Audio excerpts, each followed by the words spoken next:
Welcome back, YouTube. Today we're going to walk through what are the fundamentals for dropping body fat and keeping hold of muscle mass at the same time. Okay, a lot of people's goals are getting leaner, but having the focus of improving, how they look, their body shape, so being more defined. Okay, being able to see more of the muscle mass that they have. Okay, so when we go through a phase of trying to drop body fat, we need to make sure and have the focus that we're trying to retain the muscle mass that we have. The last thing we want to do is try and drop body fat but also lose muscle mass along the way. Okay, that's not going to help the end goal. So we need to make sure that we're holding on to the muscle mass that we have. Now I'm going to walk you through the fundamentals of how to do that. Don't forget, if you do enjoy the video, please drop a like, do drop a comment if you've got any questions, and if you haven't already, please do subscribe. The number one fundamental of dropping body fat is being in a calorie deficit. Okay, so you're going to have to be taking in less food than you're burning. Okay, that's just the fundamental for dropping body fat, for losing weight. Now this doesn't necessarily help in terms of retaining muscle mass. This is just a state you have to be in to drop body fat. Okay, now being in this state, it is a catabolic state, a breakdown state, which is why we then have to be making sure we're doing other things to retain muscle mass, because there is now the potential for us to be breaking down muscle mass if we're not careful, because we're in this catabolic state.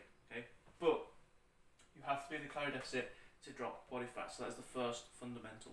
Now, everything we're now going to move on to is essentially there to help us retain muscle mass, okay? Because that's the difference between fat loss and weight loss. Fat loss is just dropping body fat. Obviously, you're not going to be able to just solely drop body fat. You're probably going to lose other things along the way. But fat loss is focused on dropping body fat. Weight loss is losing weight from anywhere, okay? And that's the big difference, because if you lose weight from anywhere, that can come from muscle mass. So in fat loss, we're focused on retaining muscle mass. So once you're in that calorie deficit, everything else you're doing outside of that is focused on retaining muscle mass. And the second fundamental we need to do is make sure that we're getting adequate protein within the diet. Okay, protein has a number of uses within the body. Okay,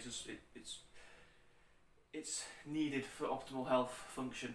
Okay, however, it's also going to help with retaining muscle mass. Now, you don't actually potentially need as much protein as people think. I would aim for anywhere between 0.8 to 1.2 grams per pound of body weight. If you're within this range, this 0.8 to 1.2 grams per pound of body weight range, you're probably going to be okay. As you get leaner, the more leaner you get, I would probably recommend pushing it towards the higher range just to be safe. So maybe like 1 to 1.2 grams per pound of body weight. But at the same time, depending on the individual, depending on how many calories you've got to play with, you might find it easier to stick towards the 0.8. If you're within this range, you're probably going to be okay. Okay, the third fundamental is you need to be doing some sort of weight training. Now, chances are you probably are already doing this, right? If you're focused on, body shape, wanting to hold muscle mass, you're probably already doing this, which is fantastic. What built muscle is going to help keep it. Okay, so when we're going through this fat loss phase, it's important to make sure that weight training is kept in there. Now, I would recommend training each body group 2 to 3 times per week. Now, one of the main things you want to focus on when it comes to weight training, especially when you're in a deficit, isn't necessarily the amount that you're doing. Okay, sometimes people just think the more the better. One thing you want to focus on is the quality and the intensity of that training session. Okay, so you've got to think that, the better the stimulus that you're giving, the more chance your body's going to have of holding that muscle mass. Okay, so it needs that stimulus to give it a reason to hold on to the muscle mass, to continue essentially doing its job. So you've got to think of the quality of that stimulus. So don't just think solely, the more I do, the better. Think more, is the quality of my training good? So is the intensity high enough? Is the form execution good throughout? Think quality training, not just volume. Next, a big one which is overlooked so much and undervalued, sleep. Sleep plays a big part. In fact, there's been studies to show that people who got less quality sleep, poor sleep, less hours, actually run a bigger risk of the weight being lost coming from muscle mass rather than fat mass. And then vice versa, the people who got better quality sleep, more hours sleep, actually had a better chance of that mass coming from fat mass rather than muscle mass. Okay, so sleep is vitally important if we're looking to retain muscle mass. Okay, it also is going to help with stuff like hunger management. It's also going to help with stuff like training performance, mood, energy. So it's all going to help with trying to drop body fat anyway. but it plays a big part in retaining muscle mass. So make sure you're focused on getting good quality sleep. Okay, again, the amount of hours you're getting, matters. If you're getting anywhere between 6 and maybe say 7 to like 9, you're probably good. But it's also the sleep quality that matters. Okay, so that routine, those few hours before you go to bed, minimal artificial light, minimal blue light, relaxing, consistent wake sleep times, they're all going to help, but you've got to focus on getting good quality sleep. Next, we've got stress management. Again, another one that kind of goes undervalued, okay, underappreciated. Now again, to keep this real simple, in an ideal world for your training, your results, your goal, the only stressor you would have in your life would be that training stressor, okay? So the training is a physical stressor, right? You're putting stress on your muscles.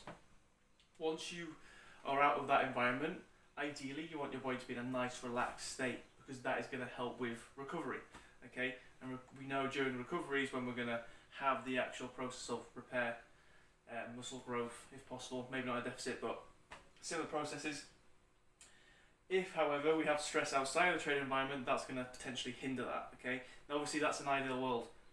Everyone lives a normal life, you're not going to be able to constantly not have stress outside of the gym. But what this essentially means is we want to try our best to achieve a similar situation, okay? So where outside of the gym, we're trying to manage stress as best as possible, okay? So if you're making sure you're doing things to relax, de-stress as much as you can outside of the gym, day to day, week to week, you're going to be in a good spot. And then lastly, carbs, okay? Now, this doesn't mean that you shouldn't have fats within your diet. I would make sure you're having minimal fat intake. If you look through my videos, you'll see a macronutrient breakdown in terms of what your diet might look like. But I'll keep this video simple, and I'll just basically say I would make sure you're including carbs, and I would make sure you're including a decent amount within the calories you have available, okay? Because carbs have both anabolic properties and anti-catabolic properties. So anabolic is just the building, which we're trying to retain muscle mass or build muscle mass, fantastic. Catabolic is the breakdown, so anti-breakdown properties, okay? We don't want to break down muscle mass, so carbs are going to be useful for that.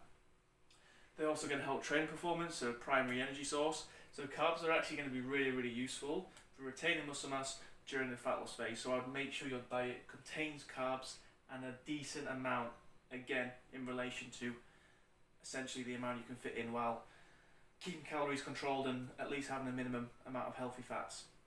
There you have it. 6 fundamentals to make sure that when you're dropping body fat, you're doing all you can to retain the muscle mass that you have, and therefore going to get the best results through your fat loss goal. Hopefully it all made sense, hopefully that helped. If you do have any questions on it, please drop them in the comments. I can get back to you, I can maybe do another video regarding them. Again, if you did find it helpful, please drop a like, and if you haven't already, please do subscribe. Take care, and I'll catch you on the next one.